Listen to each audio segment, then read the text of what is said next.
Sino sabihin niya yung League of Cities versus Comelec? Napangiti na ako doon. Ang ibibigay kong halimbawa, League of Cities of the Philippines versus Comelec. Original decision 2008, reversal on motion for reconsideration 2009. Kasi kaya ako na inumag yun. Kasi alam nyo, natalakay natin. tatlong beses nagkabali-baligtad yun. Merong nag-dissent doon, hindi unanimous yun. Entered into the records. Senator Marcoleta. May I know from the good senator if these decisions are bank decisions or divisions? Yes, Mr. President, unbanked decisions po. tatlong beses nagkabali-baligtad yun. Merong nag-dissent doon, hindi unanimous yun. O, tingnan mo ngayon. At saka ngayon, pinipilit niyang magpaliwanag. Kumbaga sa isda, sabi ko nga sa inyo, nahuli ka na ng balisasa, kahit ano pang gawin mo magpaikot-ikot, wala ka nang lalabas. Yan, isip-isipin mo, nandun yung tatlong karakter na talagang kinatatakutan ng isang abogado. Isip-isipin mo, sasabihin sa'yo ng korte, unconstitutional. Yun lang pa, mabigat ko. Dito lang talagang palagay ko bagsak ka na dyan. pati kaluluwa mo, mawawala yun Pangalawa, void ab initio. Yan, una bes, wala kang pakalan na wala kang... Dalawa na. Pagkatapos sinabi niya, violative of due process. Ay, yan ang matindi. Mag-EMR ka pa riyan? Oo, meron pa pang-apat. Immediately executory. Kaya nga, dito pa lang sa tatlong ito, patay na eh. Ngayon, sasabihin niya ngayon na, hindi ka niya, may pagkakataon. Ngayon, yung pag-amin niya na mali siya, babalik tayo doon sinabi ko, wala pa ako nakitang ganyan. Pero, sige, mas maganda ang tatalakay natin. Ay, dapat lang. Kasi sa madalas na pagkakataon, nagkakaisa tayo ng isipan ng pananaw, ng paninindigan. Pero sa pagkakataong ito, mukhang hindi kami sasang-ayon. Ikaw muna, ako ang referee, ha? Parang hindi kami sasang-ayon sa naging motion ninyo noong kayo po ay nag-privilege speech. May kanalaman dito sa impeachment ni BP Inday Sara. Ano ba yung tinutukoy mo dyan? Hindi mo sinasang-ayon? Doon sa pumayag po kayo, doon sa punto na i-archive na lamang yung impeachment complaint sa kabila na ang sabi po ng Supreme Court, void ab initio, unconstitutional, at pagkatapos ay immediately executory process. Yan, immediately executory. Kaya ang punto namin ang punto ko po doon sa bagay na yun, dapat hindi kayo pumayag kasi may utos ng kataas-taas ng hukuman Una bes, wala kayong dapat jurisdiction. Ngayon, in-archive ninyo. Kumbaga, nasa pangangalaga ninyo. Hindi ang dating tuloy, nasa pangangalaga pa yung usapin na yun. Para nagkaroon ng jurisdiction. Oo. Sinundan ko na lang kasi ang kanilang kagustuhan sapagkat wala naman sa ating tuntunin niyang motion to dismiss. Hindi nila makita. Okay. Kesa naman sa makipag-away pa ako na wala nga naman doon sa rules ng Senate. Yun. Ngayon, kung ipapaliwanag ko yung prinsipyo ng residual power, baka hindi nila lalong maintindihan at lalong humaba. Meron pa gano'n. Ay, niyupahit kayo, Sen, Dapat hindi nyo muna alam. Kaya nga, ayoko nga ipaliwanag sa kanila. Baka gusto ko pa rin panatilihing neopahit ako Ayun! Kasi sa tuntunin, yung neopahit, dapat tahimik lang. Palagi kang... May rule of thumb, pagka neopahit ka, 1 taong kang tahimik. Sa lower house ka, totoo po yan, nakikinig ka lang, nag-aaral ka. Mas marami yung pakikinig at pag-uobserba kesa sa ikaw humahalo na sa salitaan. Yes po, Unwritten rule yan, Sen, di ba? Unwritten rule yun. Opo. Dahil nga naman, doon sa kakailanganin mo yung maraming mga karanasan. Tsaka seniority rule ho yan Lalong-lalo na yung mga kasama mo naman talaga matagal na ron. So, mas maganda yung ikaw ay nag-observe, nag-aaral, makakatulong sa'yo para sa ganun.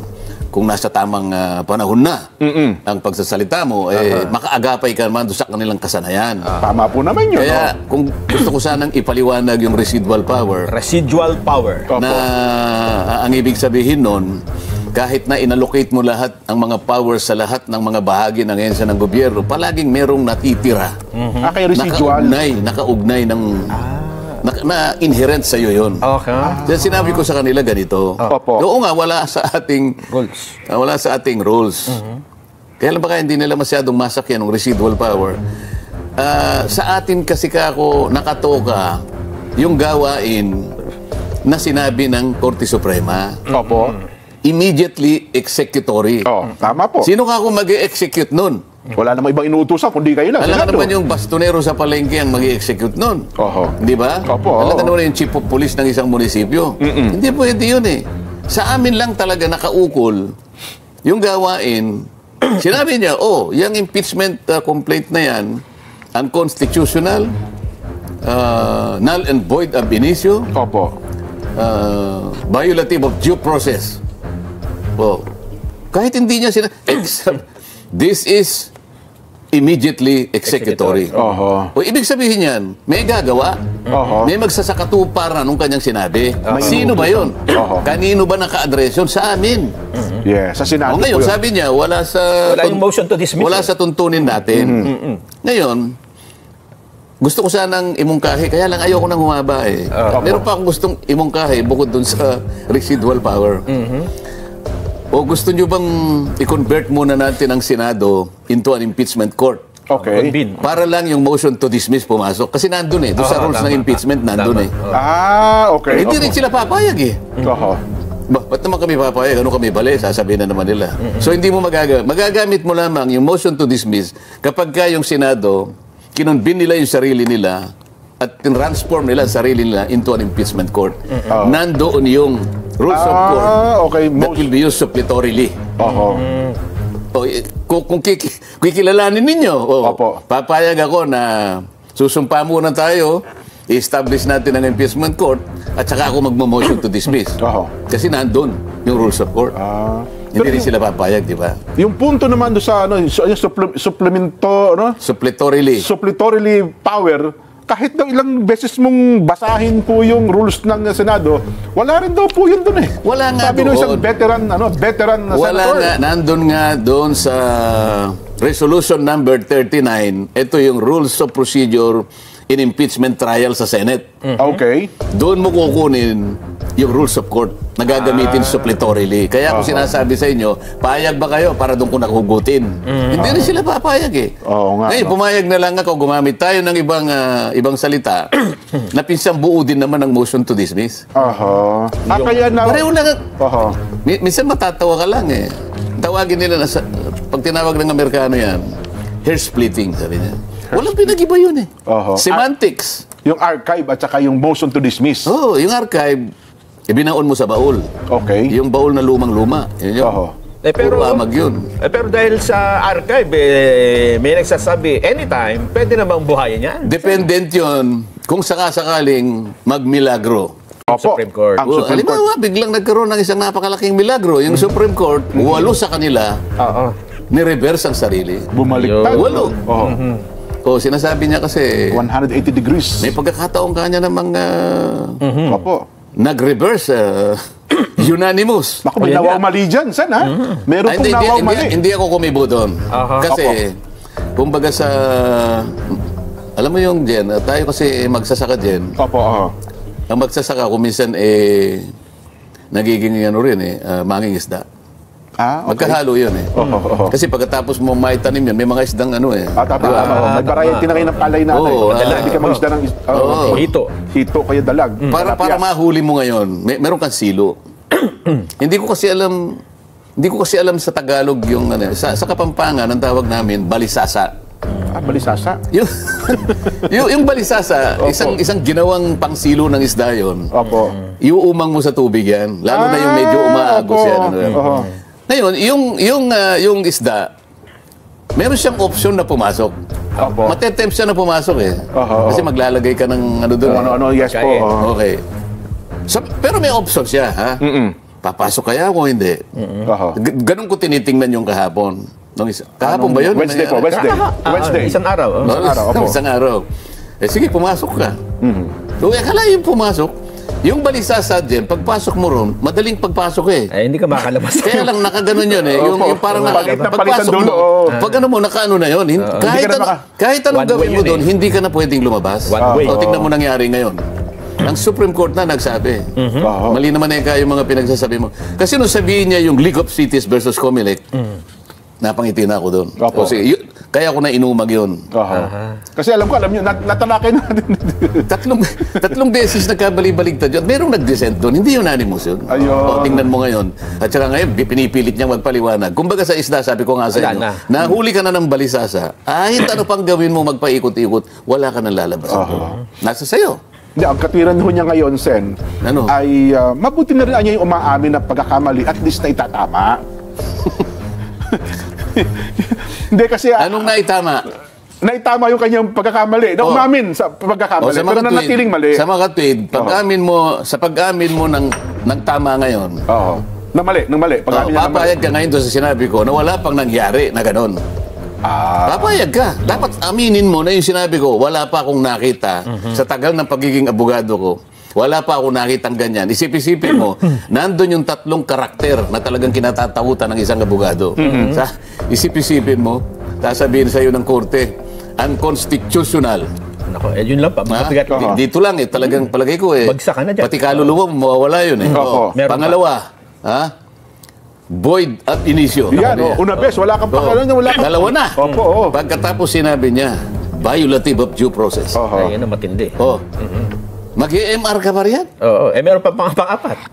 Immediately executory. Kaya nga, dito pa lang sa tatlong ito, patay na. Ngayon, sasabihin niya ngayon na, hindi ka niya may pagkakataon. Ngayon, yung pag-amin niya na mali siya, babalik tayo doon sinabi ko. Wala pa ako nakitang ganyan. Dapat aminin niya rin. Tama si Sen Marcoleta. Yun naman ang gusto kong sabihin niya. Mukhang hindi po, Sen. Mukhang meron pa rin sa mga hinahanap ko meron sa statement Meron sa statement po dyan. Meron sa statement po. Ang sabi niya dito, meron pa rin daw siyang makikita, Sen Nasa na ba yun? Ito, nasa page 3. Ayan. Page 3, ayan. Sa pagbibiripika umano niya, nalaman niyang marami. Sa mga desisyon sa kaso, hindi po unanimous decision. Tinutukoy po ni Senadora na ang kaso bilang halimbawa, kung saan lahat ng kalahok na maestrado ay bumoto ng pare-pareho at kalaunay binaliktad kasunod ng pagkakahain daw po ng motion for reconsideration. Ginamit niya naturang information na sanday mayroong sa binanggit yung... yung pero sa isang Facebook post. Yung isa nanindigan siya na may isa pang kaso. Yan, alam mo kung anong pinagtalunan dyan? Ito daw po yung International Base for the Acquisition of Agriculture. Ang tinatanong ko sa iyo, anong subject matter? Yung BT talong. Yung yung mga modified. Bioengineered. Kaya nga ang tanong, pinag-uusapan ba niyan kako? Nandoon yung tatlong karakter na pinag-uusapan natin. Unconstitutional. Violative of due process. Wala naman due process. Void ab initio. O pinag-uusapan lang talong. BT talong pa lang issue doon. Yung BT talong yan Kasi nga, yung iba, alam mo yung mga modified organism. Yung iba doon, ayaw kumain na. So, sabi niya gano'n, yung constitutional right namin ayaw kumain nun. Okay, so, sige palagay mo, nandun ang unconstitutional. Di ba? O yung violative of due process, immediately executory. Kaya sinasabi ko, hindi akmang-akmala yung sinasabi niya. Pinipilit niya lang. Para yung isang isda na pumasok sa balisasa ni Nelson, talagang paikot-ikot, pilit na lumalabas. Hindi ka na makakalabas hihigpit po yung balisasa na yun, Sen Hindi ka makakalabas doon kahit anong gawin mo. Sa amin po sa Laguna, nung ako nakatira sa Laguna, ang tawag sa amin doon ay Bukatot. Yan, bukatot. May gumagawa yung tansiyan Sen, sa inyo pala balisasa sa Pampanga. Kapampangan yun sana man lang merong makapagano sa Tagalog kung ano yun. Mukhang wala, Sen. Mukhang Kapampangan na lang tayo. Baka pero yun nga. Alam nila yung ating dinidescribe Opo. Isa siyang mekanismo na gawa-gawa sa, minsan yung tambulan na kung ano. Papasok yung gano'n. Madaling pumasok, pero yung paglabas ang problematic. Nandun yun Kaya nung ilatag ko yun, hindi pumasok siya. Sige. Ngayon, wala na kayong gagawin kung hindi pangangatwira na lang. Kung paano kayo makakalabas dyan, nasa sa inyo na yan.